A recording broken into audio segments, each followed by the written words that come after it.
పెట్టుకున్నది గ్రాంట్గా ఇవ్వకుండా అప్పు తెచ్చుకోమని కేంద్ర ప్రభుత్వం నిర్ణయం తీసుకుంటే అదొకటి మన మీద భారం పడ్డది. రెండిటికంటే ముఖ్యం, సరే కేంద్ర విధానపరమైన నిర్ణయాల వల్ల దాదాపు 11-12 వేల కోట్లు మన రాష్ట్రం మీద భారం పడ్డది. రెండవది కరోనా. మనం ఎప్పుడైనా జిఎస్డిపిలో 3% అప్పే తెచ్చుకుంటాం, కానీ కరోనా వచ్చినప్పుడు దేశం మొత్తం కూడా ఆర్థిక మాంద్యం వచ్చింది, ప్రజలకు ఉపాధి అవకాశాలు దెబ్బతిన్నాయి. ఈ దేశ భవిష్యత్తును దృష్టిలో పెట్టుకొని, రాష్ట్రాల్లో ప్రజల భవిష్యత్తును దృష్టి పెట్టుకొని కేంద్ర ప్రభుత్వం ఏం చేసిందంటే 2 సంవత్సరాలు వరుసగా అదనపు ఎఫ్ఆర్బిఎం ఇచ్చి మీరు క్యాపిటల్ ఎక్స్పెండిచర్ చేయండి, ఖర్చు పెట్టండి, ఆర్థిక అభివృద్ధికి తోడ్పడుతుంది, డబ్బు చలామణిలో లేకపోతే ప్రజలకు ఇబ్బంది అవుతుందని 2020-21లో 1.75% అదనంగా జిఎస్డిపి అప్పు తెచ్చుకోవాలని 17,558 కోట్లు కరోనా మొదటి సంవత్సరంలో తేవాల్సి వచ్చింది. కరోనా రెండవ సంవత్సరంలో 1% 10,784 కోట్లు తేవాల్సి వచ్చింది. అంటే ఈ వరుసగా 2 ఏళ్ల కరోనా వల్ల ఒక 28,000 కోట్లు, ఒక 12,000 కోట్లు కేంద్ర ప్రభుత్వం యొక్క విధానపరమైన నిర్ణయాల వల్ల, ఈ రెండు కలిపితే దాదాపు అనివార్యంగా 41,159 కోట్లు కరోనా మరియు కేంద్ర ప్రభుత్వ నిర్ణయాల వల్ల మనం అదనంగా తీసుకోవాల్సి వచ్చింది. అంటే ఈ 41,000 కోట్లు కూడా తీసేస్తే నార్మల్ ప్లాన్లో 10 ఏళ్ల మా పాలనలో మేము చేసిన రాష్ట్ర ప్రభుత్వం కట్టే అప్పు ఎంత అంటే 3,85,340 కోట్లుగా తేలింది. కానీ మీరు తిమ్మిని బమ్మి చేసి వాస్తవాలను వక్రీకరించి 7 లక్షల కోట్ల అప్పు చేసిందని చెప్పి ప్రజల దృష్టిలో మీరు తెస్తా ఉన్నారు అధ్యక్ష. ఇన్ఫ్యాక్ట్ ఇక్కడ ఇంకొక విషయం కూడా చెప్పాలి అధ్యక్ష, అప్పులు ఎడాపెడా చేశామని, ఎక్కడ దొరికితే అక్కడ తెచ్చామని చేశారు, కానీ మేము బాధ్యతతో చేశాం. మేము ఆస్తుల కల్పన కోసం చేశాం. అవకాశాలున్నా మేము అప్పులు తీసుకోలేదు.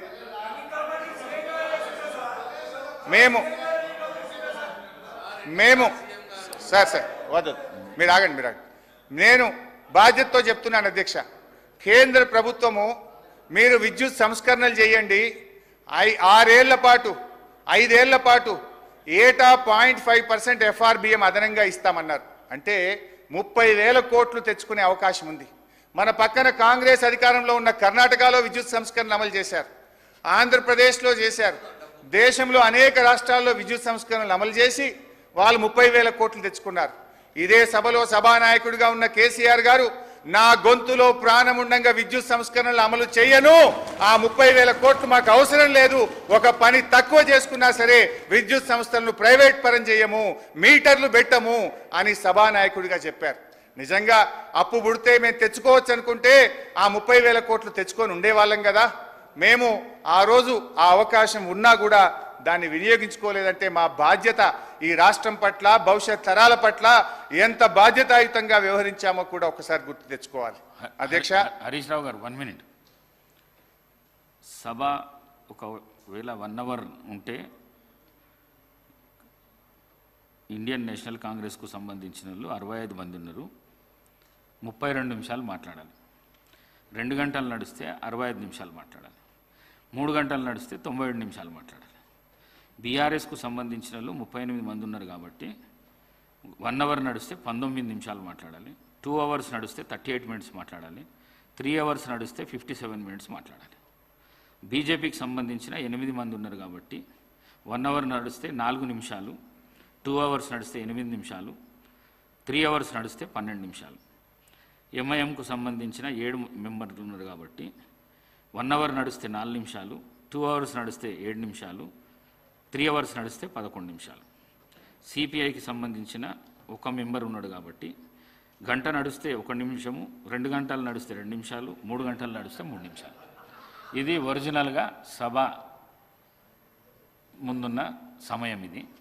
మరి అన్ని పార్టీల సభ్యులు ఇంకా మాట్లాడాలి, మరి దానికి డిప్యూటీ సీఎం గారు రిప్లై ఇవ్వాలి, మరి ఇక్కడ మాట్లాడిన ఎగువ సభకు కూడా పంపించాలి, అక్కడ కూడా రిప్లై ఇవ్వాలి. కావున దయచేసి త్వరగా ముగించాలని చెప్పేసి హరీష్ రావు గారిని కోరడమైనది.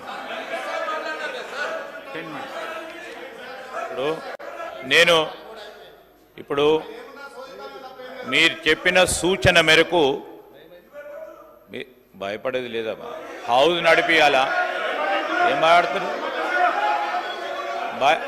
భయపడేది ఉంటే మేము సభను డెమోక్రటిక్గా నడిపించాలనే ఉద్దేశం మా ముఖ్యమంత్రి గారిది, మా ప్రభుత్వాన్ని స్పష్టంగా చెప్తా ఉన్నాం. ఎన్ని గంటలైనా మాట్లాడటానికి మేము సిద్ధంగా ఉన్నాం.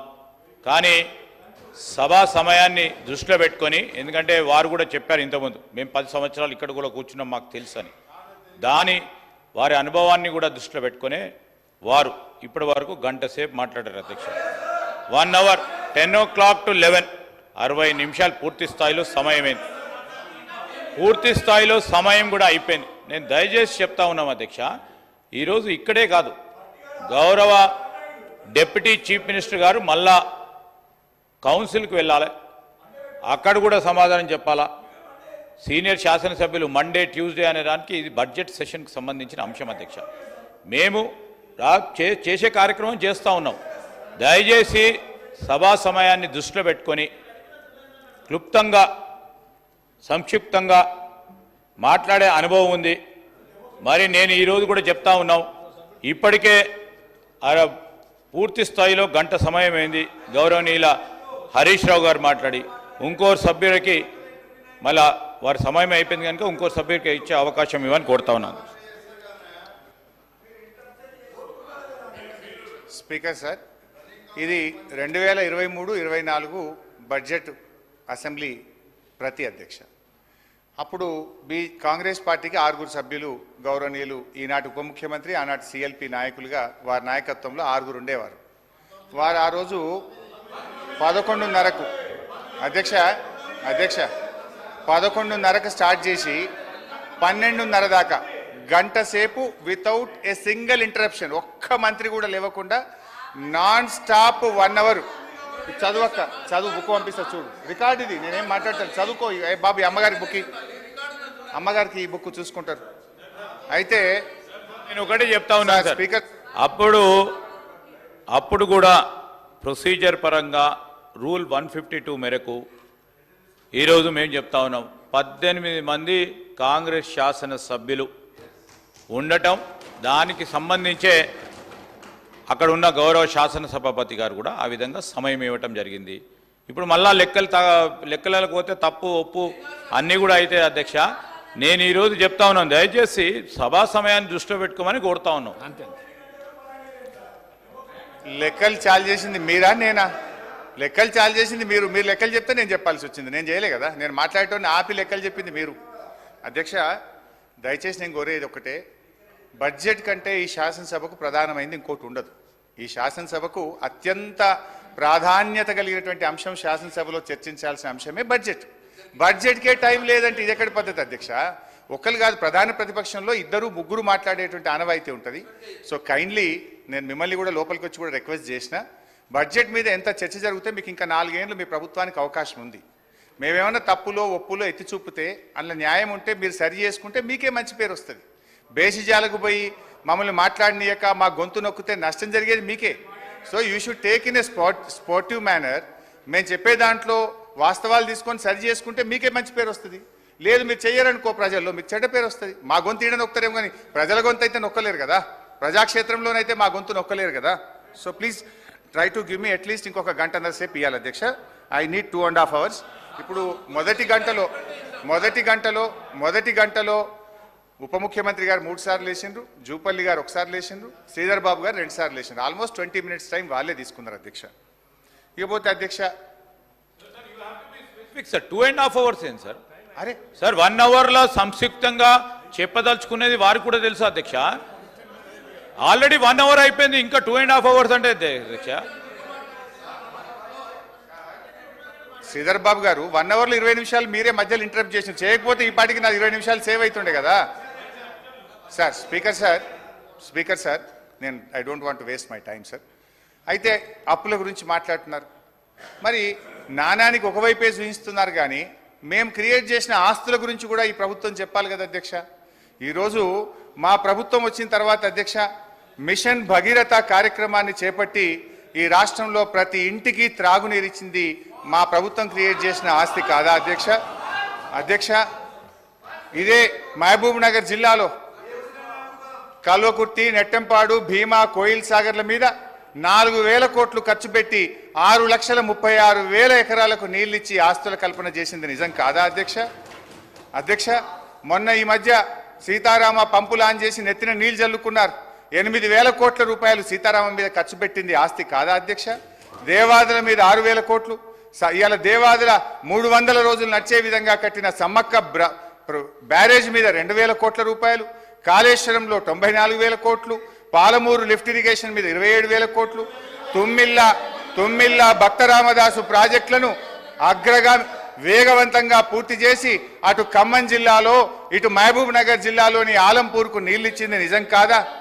ఆర్ఎండ్బి డిపార్ట్మెంట్లో మా 10 ఏళ్ల కాలంలో 8,200 కిలోమీటర్ల డబుల్ లైన్ రోడ్ చేసింది ఈ రాష్ట్రానికి మేము క్రియేట్ చేసిన ఆస్తి కాదా? 321 కిలోమీటర్ల 4 లైన్ రోడ్డు, 382 బ్రిడ్జిలు, దేవాలయాలు, యాదాద్రితో పాటు దేవాలయాల నిర్మాణం మీద 2,800 కోట్లు ఖర్చు పెట్టింది ఈ ప్రజలకు ఈ రాష్ట్రానికి ఆస్తి కాదా? రైతు బంధు మీద 72,000 కోట్లు ఇచ్చాం. రైతు బీమాకు 6,800 కోట్లు, రైతు రుణమాఫీ మీద 28,000 కోట్లు, రైతులకు ఉచిత కరెంటు మీద 61,000 కోట్లు, గొర్రెల పంపిణీకి 5,000 కోట్లు, ఆసరా పెన్షన్లకు 61,000 కోట్లు. మీరు కూర్చుంటున్న స్పీకర్ సార్, ముఖ్యమంత్రి గారు, స్పీకర్ సార్, అర్థవంతమైన చర్చకు మాకు ఎప్పుడు అభ్యంతరం లేదు. కానీ అబద్ధాల ప్రాతిపదికన ప్రజలు శిక్షించిన తర్వాత కూడా ఇంకా ఇదే ఊకదంపుడు ఉపన్యాసాలతోని ప్రజల్ని మభ్యపెట్టాలని చూస్తే ప్రజలేమో అమాయకులు కాదు సార్. ఎందుకంటే అసెంబ్లీ ఎన్నికలలో లెక్క తేల్చారు.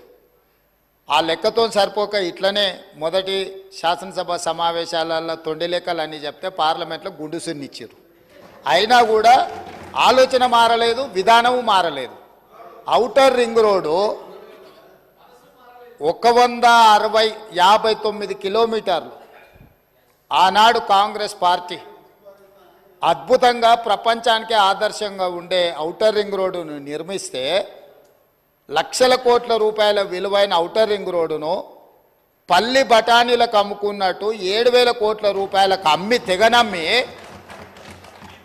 గొర్రెల పథకము ఎన్ని గొర్రెలు ఇచ్చిండ్రో ఎన్ని గొర్రెలు ఉన్నాయో ఇవాళ మొత్తం లెక్కలు తేలినాయి. గొర్రెల మీద ఏసీ బోళ్ళు ఊరికి అట్లా మీద ఇట్లా తడిమి చూస్తే ఆల్రెడీ 700 కోట్లు గొర్రెల పేరు మీద దిగమింగినరని చెప్పి ఈరోజు రిపోర్ట్స్ వచ్చినాయి. కేసీఆర్ కిట్టులో ఏం అవినీతి జరిగిందో వారు కోరుకుంటే విచారణకి ఇద్దాం, దాని మీద కూడా పోదాం. ఇదే కాకుండా గొప్ప పథకం అని చెప్పిన బతుకమ్మ చీరలలో జరిగిన అవినీతి మీద కూడా బతుకమ్మ చీరలు చేనేత కార్మికులకు పని కల్పిస్తున్నాం అని చెప్పి సూరత్ వెళ్ళి కిలోల కింద చీరలు తీసుకొచ్చి ఆడబిడ్డల్ని మభ్య పెడితే ఆడబిడ్డలే బయటకు వచ్చి తగులబెట్టిర్రు. అవి ఏడగడుతురు? వ్యవసాయ పొలాలలో పిట్టలను బెదిరించడానికి బతుకమ్మ చీరలు కడుతున్నారు. ఆడబిడ్డలు ఎవరు కట్టుకోలే అధ్యక్ష. అంటే బతుకమ్మ ఒక సెంటిమెంట్ తెలంగాణ ఆడబిడ్డలకు, ఆ సెంటిమెంట్ను కూడా దోపిడీకే ఉపయోగించుకున్నారు. గొర్రెలు మా యాదవ్ సోదరులు అమాయకులు, మంచోళ్ళు, నమ్మితే ప్రాణం ఇచ్చేటోళ్ళు. మా కుర్మ యాదవ్ సోదరులను అడ్డం పెట్టుకొని 100,000 కోట్ల రూపాయలు కొల్లగొట్టి మింగుతే ఇవాళ వాళ్ళ పంపకాలలో పంచాయతీలు వస్తే పోలీస్ స్టేషన్లో వాళ్ళే ఫిర్యాదు చేసుకుంటే ఆ కేసు ఏసీబీ విచారణకు తీసుకుంటే ఇవాళ ఇప్పటికే మీదనే 700 కోట్ల రూపాయలు వచ్చినాయన్నారు. ఇప్పుడు ఈడోళ్ళు వచ్చి కూర్చున్నారు. అదేవిధంగా మొన్నటి వరకు పదే మమ్మల్ని సవాల్ విసిరిండ్రు. ఏమని? అసలు కాళేశ్వరం మీద మేము పెట్టిందే 80,000 కోట్లు, కాళేశ్వరం ప్రాజెక్టే 80,000 కోట్లు అయితే 1,00,000 కోట్ల రూపాయల అవినీతి ఎట్లా జరిగింది? రాహుల్ గాంధీ గారు లీడర్ కాదు రీడరు అని ఇట్లాంటి మాటలు వీళ్ళే మాట్లాడారు. ఇప్పుడేమంటుండు? ఇప్పటి వరకు మేము 94,000 కోట్ల రూపాయలు కాళేశ్వరం ఖర్చు పెట్టినామంటున్నాడు. నిన్నటికి నిన్న పోయి చూసిర్రు ఎట్లా కూలిందో, ఇంకేమైనా మిగిలిందా లేదా అని. ఇవాళ ఇన్ని తప్పిదాలు చేసి ఉన్నాయని నమ్మి రంగారెడ్డి జిల్లాలో తమ రంగారెడ్డి జిల్లా నుంచి రిప్రజెంట్ చేస్తున్నారు అధ్యక్ష. మా మల్రెడ్డి రంగారెడ్డి గారు ఎప్పుడు మొత్తుకుంటుంటారు, అన్నీ మా భూములు అమ్ముకున్నారు, కనీసం మాకు రోడ్లు కూడా వేయలేదు, మా డ్రైనేజ్కి కనీసం మురికి కాలువలు కట్టుకోనికి కూడా నిధులు ఇవ్వలేదు, మా కాలేజీలు కూడా కట్టుకోవడానికి నిధులు ఇవ్వలేదని మా మల్రెడ్డి రంగారెడ్డి గారు అంటుంటారు. ఎన్ని వేల కోట్ల రూపాయల భూములు అమ్మినరో ఇవాళ లెక్క తీద్దాం అధ్యక్ష. ఇవాళ అప్పుల లెక్క ఏదైతే చెప్తుండో అమ్ముకున్న లెక్కలు చెప్తలేడు. ఇవాళ మేము ఇది కట్టినాం, మేము అది కట్టినాం, ఈ కట్టడాలు చెప్తున్నాం. అమ్ముకున్న లెక్కలు కూడా తెలవాలి కదా అధ్యక్ష. మనకి తాతలు ముత్తాతలు ఆర్నమెంట్స్ ఇస్తారు, ఆస్తులు ఇస్తారు, బంగారం ఇస్తారు. మనకి ఇంట్లో ఆడబిడ్డలకు ఉండనీక అని చెప్పి బంగారం ఆభరణాలు ఇస్తారు.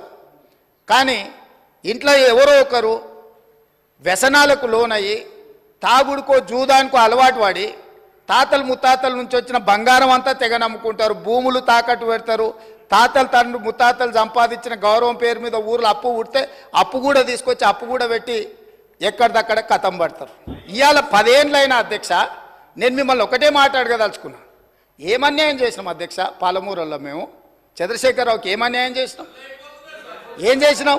2009లో కరీంనగర్ జిల్లాలో అక్కడ ఓడగొడతారని భయపడి పాలమూరు జిల్లాకు వలస వస్తే వలసలు పోయే పాలమూరు జిల్లా ప్రజలు గుండెలు పెట్టి చూసుకొని భుజాల మీద మోసి పార్లమెంటుకు పంపిస్తే పార్లమెంటుకు పోయి ఇవాళ తెలంగాణ రాష్ట్రం వచ్చినాక మొట్టమొదట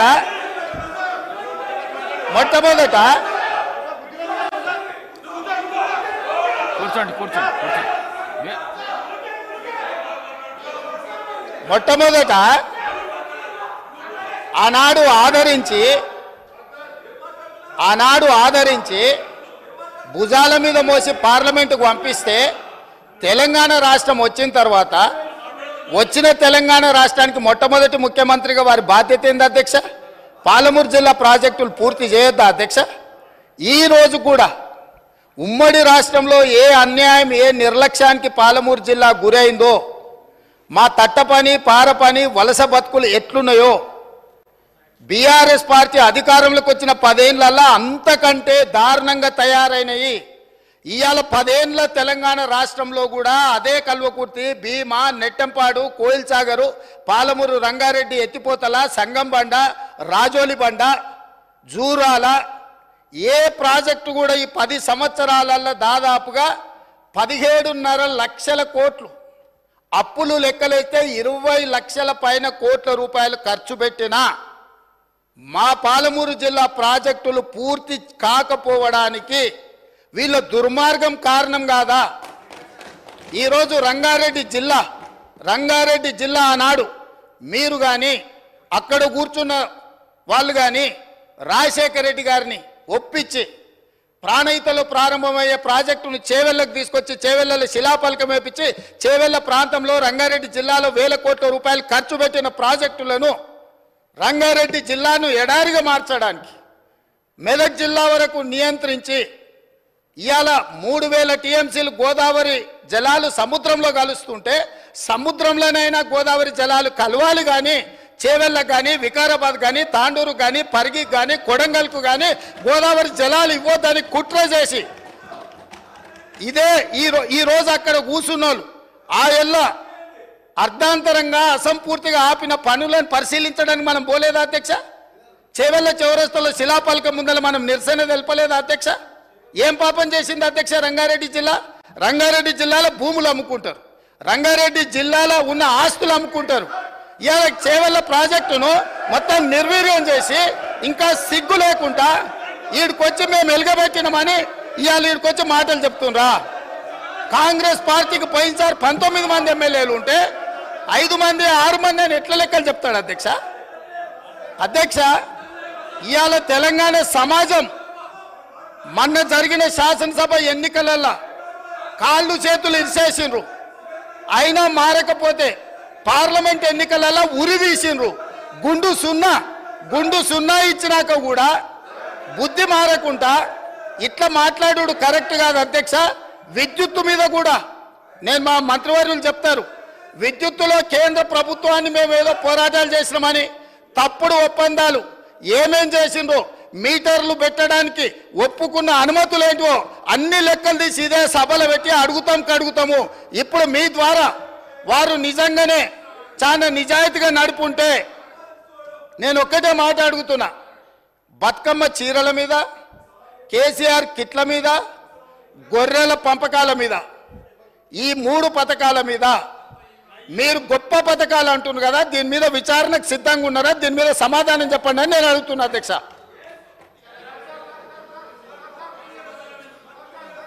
స్పీకర్ సార్ సార్ ఇప్పుడు నేను స్పీకర్ సార్ అట్లా ఉండదు సార్. మీరు కూర్చోండి సార్. సభా నాయకుడికే ఉంటుంది, మీకు ఉండదు. కూర్చోండి. అట్లా ఎలియా మినిస్టర్ గారు మీరు చెప్పాలి. ఎలియా మినిస్టర్ గారు, this is not the way of running the house. ఎలియా మినిస్టర్ గారు, నేను ఇస్తాను. శాసనసభ వ్యవహారాల మంత్రి గారు, ఈ పద్ధతి కాదు. మీరు చెప్పండి సభ ఎట్లా నడపాలి. వారు మాట్లాడే మీరు అనుభవజ్ఞులు. అవకాశం ఇస్తా. This is not